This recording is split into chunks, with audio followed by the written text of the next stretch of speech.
Hi, my name is Emeka Iwanyao, the supervisor MD of Don Smart Kennel. I run this for like a couple of years now, and before now, I've not really been into pets. I've never really been a pet person. I've been into phones and laptops somewhere around in Jos, actually, in Jos. I ran it for a couple of years, and somehow, one or two times I got robbed in my house there in Jos, and a few friends I had them were like, I should get a dog. I told them I didn't like dogs. I don't want anything dog in the house. They're like, no, if you get a dog now, if you can get one, this whole robbery thing will stop. And like, okay, if you guys insist it will help, get me one. So luckily they got me one then. Those days I didn't know their names. It was a very big dog. Now if you ask me the name, I'll tell you it's a Caucasian. As at then I didn't even know they had male and female. All I knew was they got me a dog. So I think 1 week after I got the dog, I noticed the dog was bleeding.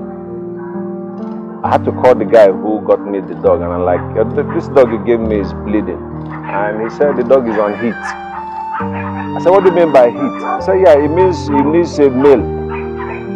So he didn't tell me this they have male and female, so how do you want me to go about it? It was like, okay, you need to mate it. I'll arrange a mating, and then we'll mate it, and it will give you puppies. I'm like, okay, so go ahead. So they made the arrangement, and the dog gave birth. Shockingly, 11 puppies. 11 puppies. I still remember, 11 puppies. So when I called him to tell him like the dog gave birth, and he gave birth to 11, he didn't even believe me. He was like, no, I need to see for myself. So he came, he saw them, 11 puppies, all doing well. But being that I was lost into my computer phone deal, I didn't really take it seriously. So somehow, out of carelessness, I lost a couple of them, and I had like 4 left. So the 4 that were left, somehow they grew up to the stage where they were to be vaccinated. I did the vaccinations and all that. So he got me somebody to buy the dogs. When the guy came, I was expecting neutrally like these dogs were going to be like maybe 10,000 for each. That was what I thought. But when the guy came and he was offering me like 80,000 for each dog, I'm like, what? And I just have 4 left. So 80,000 by 4 means 320. So if I had kept the 11, that would have been a whole lot. So I'm like, wow. So this kind of money is in this stuff, and so I had to like switch, like no. If that's the case, I want the dog. So I got 1 or 2 more, I added it, and for me then it was going to be like, okay, like a business. But one striking thing actually happened while I had that my Caucasian. I noticed at some point, without training, this dog acts like human. That's the only dog till now I have kept. That dog is like 10 years now. I have kept. It's still with me in my house in Jos. It's a family dog. I can't sell it. I can't give it out on adoption. I can't. It has to stay with me like for life. So the dog made me realize that these guys are not just animals. They are not. They are not. As in like they are not. The way the dog relates with my kids and everyone around, even with other animals, the way it relates with them, like what? So that over time made me, I started having this like feelings for them and getting attached to them, and somehow I saw myself being a dog lover, or will I say a pet lover. So that's how somehow this whole thing started. So over time I left Jos, I came down to Abuja to set it up like a business. I never had this whole dog shelter thing in mind as at then. It was just supposed to be like have a few dogs I sell to people, and yeah, have the accessories, add to it and sell. It was just supposed to be like that. But over time I discovered there are other dimensions to this whole dog and pets breeding things, like dimensions like the boarding side, the clinic side, the training side, you know, all kinds of in it. So somehow I started going into all that, the clinic side, the boarding side, and all that. So over time, I started noticing people bring their dogs for boarding, and then you just see them disappear after a while. They don't come back anymore. So I'm left with taking care of these dogs.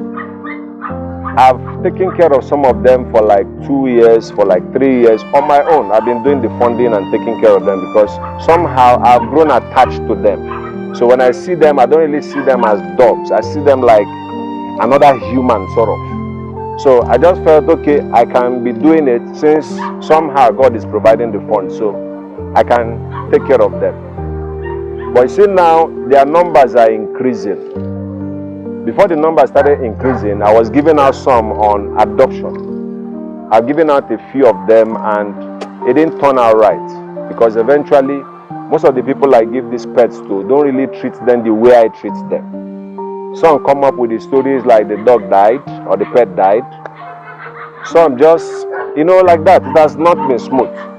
Some I see the state in which the pets are, and I'm like, if I had known, I wouldn't have even given you, because they are looking worse than, they are not well taken care of. They don't get the connection.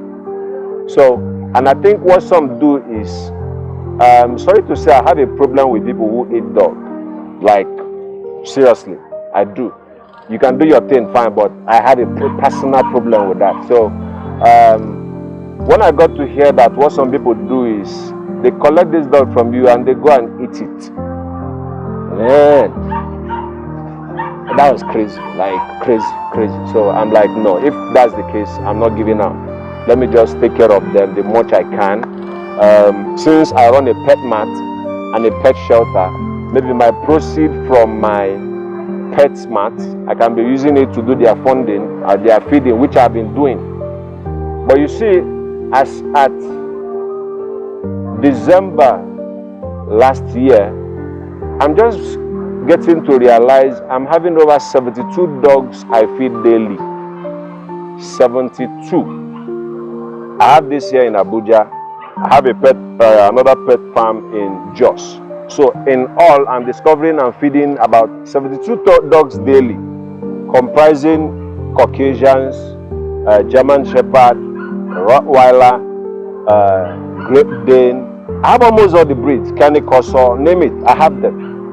And man, these are big breeds, like big breeds. I wouldn't have even bothered if they were like Lhasas, the small ones. Yeah, I can take care of that one. Is very easy because they don't eat that much.